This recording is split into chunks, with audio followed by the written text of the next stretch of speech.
Hello student, कैसे हैं? RGPV students के लिए ये है हमारा धमाका, राइट। चलिए देखिएगा, आज हम लेकर आए हैं parallelogram law of forces. Parallelogram law of forces ये भी एक ग्राफिकल मेथड है और साथ ही साथ एनालिटिकल मेथड भी होगी। हाँ, ग्राफिकल भी है और एनालिटिकल भी होगी। ग्राफिकल में पहले देखते हैं कैसे बनने वाला है भाई, ठीक है।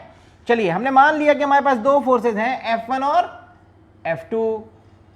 तो if two forces F1 and F2 acting on a point, it will be represented in the magnitude and direction by the two adjacent side of the parallelogram। एक पैरेललोग्राम क्या होता है भाई?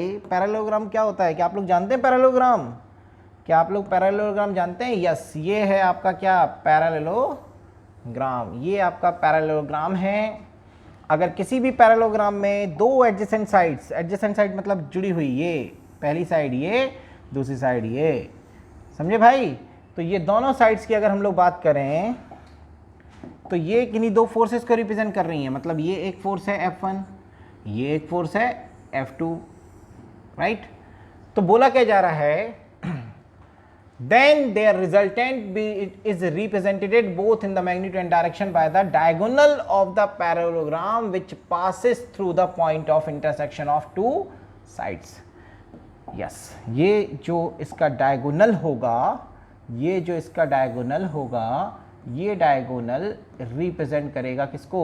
Resultant of these two forces.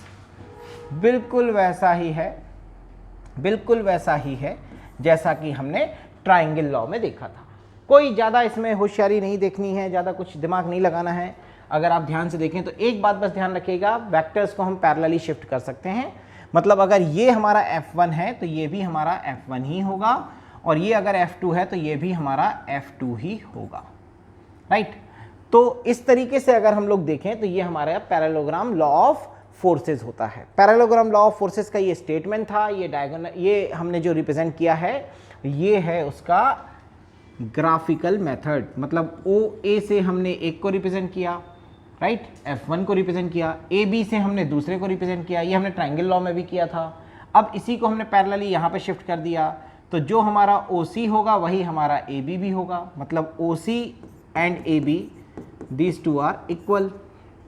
Similarly OA and CB, that is also equal, क्योंकि ये इसके parallel होगा।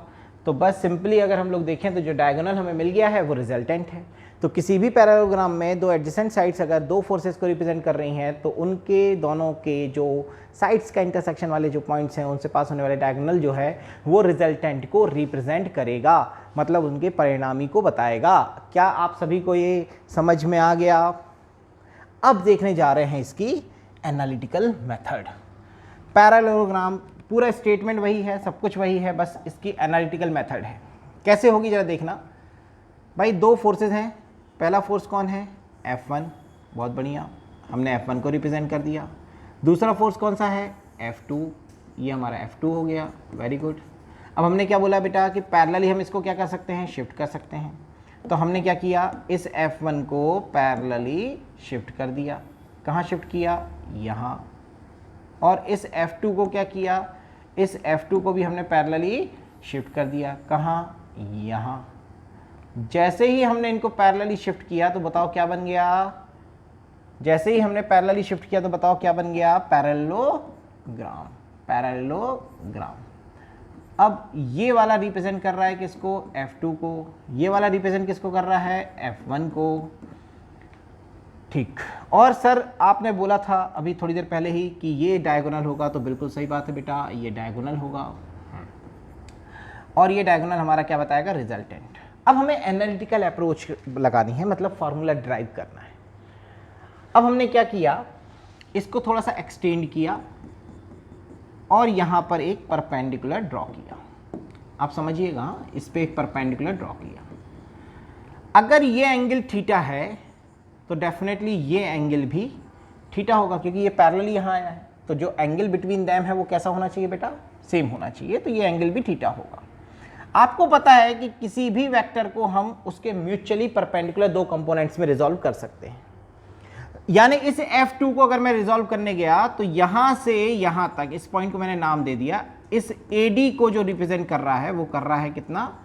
F cos theta, और ये जो BD होगा इसको जो रिप्रेजेंट करेगा वो करेगा F2 साइन थीटा, ये F2 कॉस थीटा और ये F2 साइन थीटा।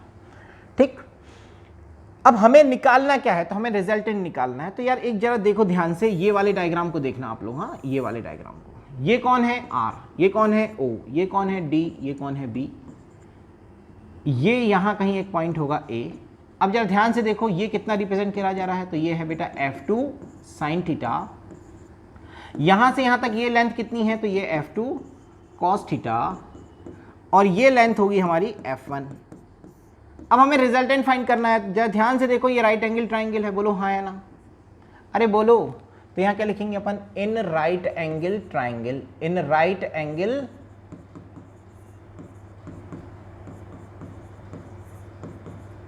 ट्राइंगल।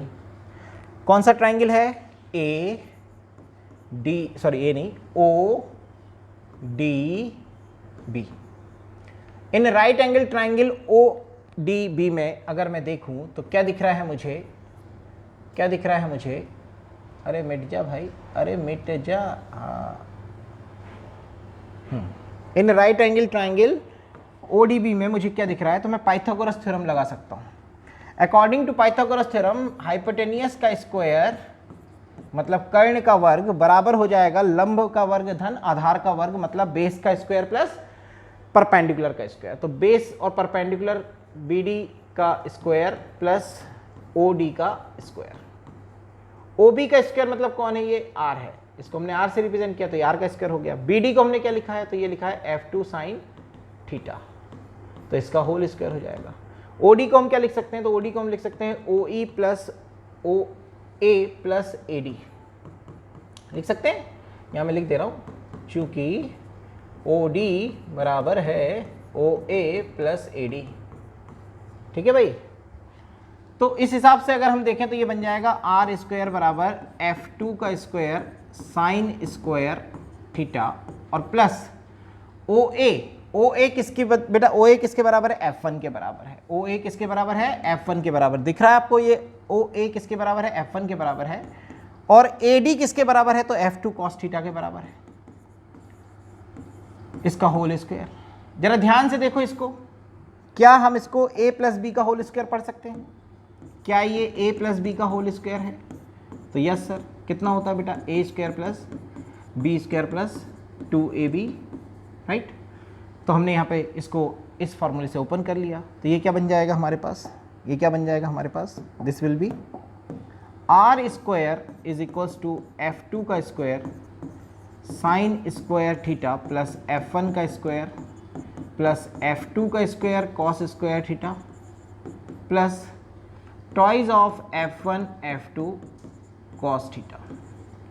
अब हम इस F2 वाले को साथ में लिख लेंगे, और साथ में लिखने के साथ साथ उसमें से हम चाहें तो F2 को क्या ले लें, कॉमन ले लें। तो पहले मैंने साथ में लिखा और फिर इसके बाद मैं इनको कॉमन ले लूँगा, ठीक है बेटा।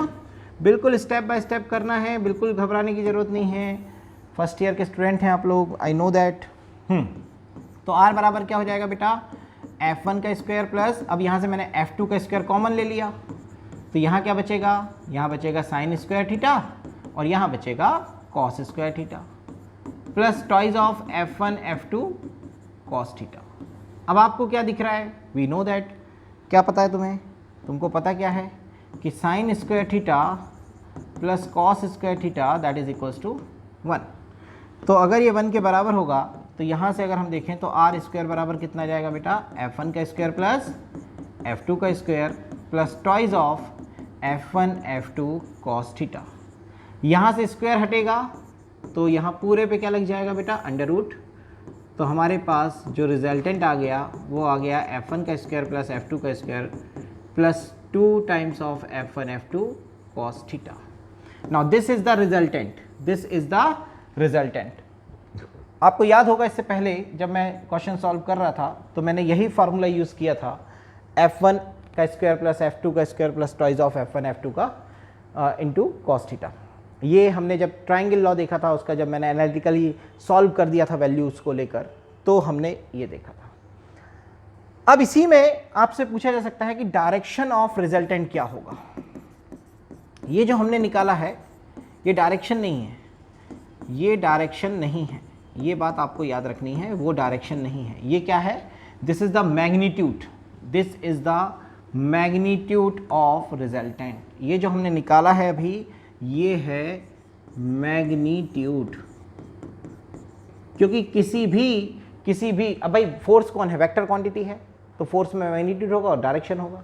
तो रिजल्टेंट जो निकलने वाला है वो फोर्स है, उसका मैग्नीट्यूड होगा और उसका डायरेक्शन होगा। तो ये हमको सिर्फ मैग्नीट्यूड दे रहा है, क्योंकि देखो अंडर रूट के अंदर है तो ये पॉजिटिव वैल्यू ही देगा, ये पॉजिटिव वैल्यू ही देगा, राइट। तो मैग्नीट्यूड जो है वो ये देने वाला है। तो मैग्नीट्यूड ऑफ रिजल्टेंट हमको मिल गया यहाँ से, ये मैग्नीट्यूड है इसका। मैग्नीट्यूड का मतलब होता है परिमाण, परिमाण, राइट। परिमाण मतलब मैग्नीट्यूड और परिणाम मतलब रिजल्टेंट।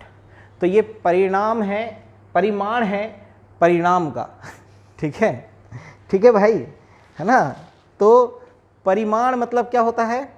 परिमाण मतलब होता है मैग्नीट्यूड और परिणाम मतलब होता है रिजल्टेंट। तो जो हिंदी मीडियम के छात्र हैं वो ज़रा ध्यान दें ये दो बातों पर। तो जो इसका परिणामी होगा, परिमाण, परिमाण जो होगा किसका? परिणामी का, वो होगा कितना? अंडर रूट ऑफ करनी के अंदर f1 square plus f2 square plus twice of f1 f2 cos theta. ठीक है बेटा। अगर इसी चीज को हम लोग डायरेक्शन के लिए देखें अब, तो डायरेक्शन में हम देखें तो हमें ये डायरेक्शन निकालना है। ये कौन होगा बेटा? फाई। इसी ट्राइंगल में ये फाई होगा। अब फाई है तो हमें पता है इसके सामने वाली साइड क्या होगी बेटा? ये होगी परपेंडिकुलर। और 90 डिग्री के सामने वाली साइड कौन सी होती है? हाइपोटेनियस। और नीचे कौन बचा? बेस। तो इसका मतलब क्या है कि OD जो है वो बेस है इस ट्राइंगल का, और DB जो है वो परपेंडिकुलर है। परपेंडिकुलर मतलब हिंदी मीडियम छात्र याद रखना बेटा, परपेंडिकुलर मतलब लंब होता है, हाँ लंब। और ये कौन है? आधार, ठीक है। और यहां पर कर्ण कौन होगा बेटा? OB। OB is what? That is कर्ण। ये हमारा क्या कहलाएगा? कर्ण कहलाएगा। समझ में आ रही बात? कि ये हमारा कर्ण है, कर्ण मतलब हाइपोटेनियस कहलाता है, ठीक है। तो अगर हम देखें तो हमें यहां पर डायरेक्शन निकालना है, फाई की वैल्यू निकालनी है। देखो एग्जैक्टली आर अगर नहीं पता है तो बिना उसके भी हमें फाई निकालना पड़े तो कैसे निकालेंगे? तो we are using tan phi. जैसे ही मैंने tan फाई यूज किया तो tan फाई बराबर क्या हो जाएगा बेटा? जल्दी बताओ। तो वो होता क्या है? tan बराबर क्या होता है? लंब बटे आधार। लंब बटे आधार मतलब perpendicular upon base, perpendicular upon base. तो भैया tan को भी बेस पसंद है, tan को भी बेस पसंद है, cos को भी बेस पसंद था, tan को भी बेस पसंद है। चलो तो बेस बेस पे आ गया। हाँ चलो क्या हो गया भैया? tan फाई बराबर, तो tan फाई बराबर हो गया परपेंडिकुलर। परपेंडिकुलर कितना बेटा? f2 sine theta whole divided by, आप इसको चाहें तो ऐसे भी लिख सकते हैं, हाँ भाई परपेंडिकुलर कौन है तुम्हारा? तो DB जो है वो तुम्हारा परपेंडिकुलर है, और बेस कौन है? तो OD तुम्हारा बेस है। तो DB की वैल्यू कितनी है? तो DB ये पूरा होगा, that is f2 sine theta. और OD क्या होगा? ये पूरा होगा। ये पूरा कितना है? f1 plus f2 cos theta. ये वाली जो वैल्यू थी हमारी, इधर देखो जरा ध्यान से, ये वाली वैल्यू, ये वैल्यू किसके बराबर है? अल्टीमेटली ये OD के बराबर है, अल्टीमेटली ये OD के बराबर है। देखो OD के बराबर है ये वैल्यू। तो f1 plus f2 cos theta हम यहाँ पे रखने जा रहे हैं। तो f1 plus f2 cos theta जैसे ही यहाँ पे रखेंगे तो क्या जाएगा? ये f1 plus f2 cos theta. तो बेटा यहाँ से फाई बराबर कितना जाएगा? तो वह जाएगा tan inverse f2 sine theta upon f1 plus f2 cos theta. ये जो है ये है हमारा रिजल्टेंट का डायरेक्शन। तो डायरेक्शन मतलब उसकी दिशा, डायरेक्शन मतलब उसकी दिशा। तो डायरेक्शन आ गया, दिशा आ गई, और क्या आ गया बेटा? और क्या आ गया? इसका परिणामी आ गया।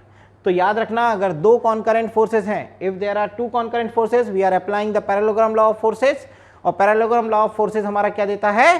पैरेललोग्राम लॉ ऑफ फोर्सेस हमारा रिजल्टेंट देगा, रिजल्टेंट का मैग्नीट्यूड देगा, और मैग्नीट्यूड कितना होगा? Under root of f1 f2 मतलब f1 के स्क्वायर प्लस f2 के square plus twice of f1 f2 का cos थीटा।